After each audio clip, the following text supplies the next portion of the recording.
بسم اللہ الحمدللہ والصلاة والسلام علی رسول اللہ السلام علیکم ورحمۃ اللہ وبرکاتہ۔ ایک بے مثال کانفرنس خطۂ پیر پنچال میں قسط نمبر 5۔ اس کانفرنس کی پہلی نشست 18 ستمبر بروز سنیچر 2021 عیسوی بعد نماز مغرب دارالعلوم محمودیہ کی مرکزی جامع مسجد جدید میں، جو مسجد انور سے متعارف ہے، ابھی تک زیر تکمیل ہے، منعقد ہوئی۔ حسب معمول کلام پاک کی ایمان افروز تلاوت اور نعت رسول مقبول صلی اللہ علیہ وسلم کی روح پرور نغمہ سرائی کے بعد پیر پنچال کے مقتدر علماء کرام کے بیانات ہوئے۔ تلاوت کلام پاک کی یہ سعادت حافظ شہناز احمد کو حاصل ہوئی اور نعت پاک کی نغمہ سرائی کا یہ شرف حافظ سفیان احمد اور حافظ محمد عرفان صاحبان کو حاصل ہوا۔ اناؤنسری اور نظامت کی خدمات عزیز القدر جناب مولانا فتح محمد صاحب اور رفیق محترم جناب مولانا مفتی عبدالرحیم صاحب ضیائی قاسمی صاحب نے انجام دی۔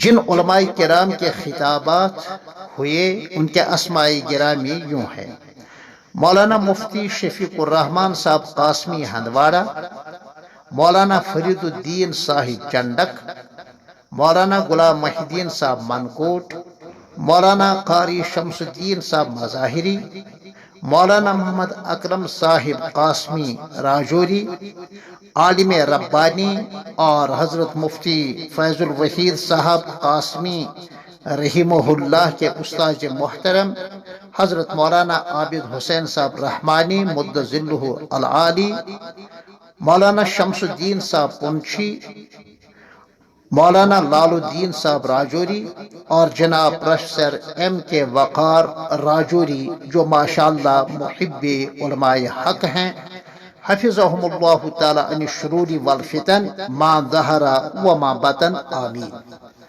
ان علماء کرام نے مجموعی طور پر اپنے مختصر اور جامع خطابات میں حضرت مفتی فیض الوحید صاحب رحمۃ اللہ علیہ کی دینی و دعوتی، علمی و اصلاحی اور فلاحی زندگی کے روشن پہلوؤں کو بیان کیا کہ آپ نے اس چھوٹی سی عمر میں وہ کارہائے نمایاں انجام دیے ہیں جو بڑی بڑی عمروں میں بھی بسا اوقات بڑے بڑے صاحب علم انجام نہیں دے پاتے ہیں۔ این سعادت بزور بازو نیست تانہ بخشد خدائے بخشندہ۔ ساتھ ہی ساتھ آپ کی اخلاقی زندگی، حسن عمل، اخلاص نیت، عشق و وفا، اتباع سنت، ایثار و انفاق اور رخصت کے بجائے عزیمت والی زندگی کے روشن نقوش سامعین کرام کے سامنے رکھا ہے۔ اختصار کے ساتھ اس پر احقر عرض رسا ہے کہ در حقیقت حضرت مفتی صاحب رحمہ اللہ نے دارالعلوم دیوبند سربلند سے سانہ اللہ تعالی عن الشرور والفتن ما ظہر منہا وما بطن سے رسمی فراغت کے بعد بڑی سوچ و بچار کے بعد شعوری اور ارادی طور پر حضرت شیخ الہند رحمہ اللہ کے مبارک اور مقدس مشن کو اپنی استطاعت بھر زندہ رکھنے کا اور زندہ کرنے کا عزم کیا تھا۔ اسی لیے اس راہ عظیمت پر آپ برضا و رغبت حیات مستعار کے آخری لمحات تک چلتے رہے۔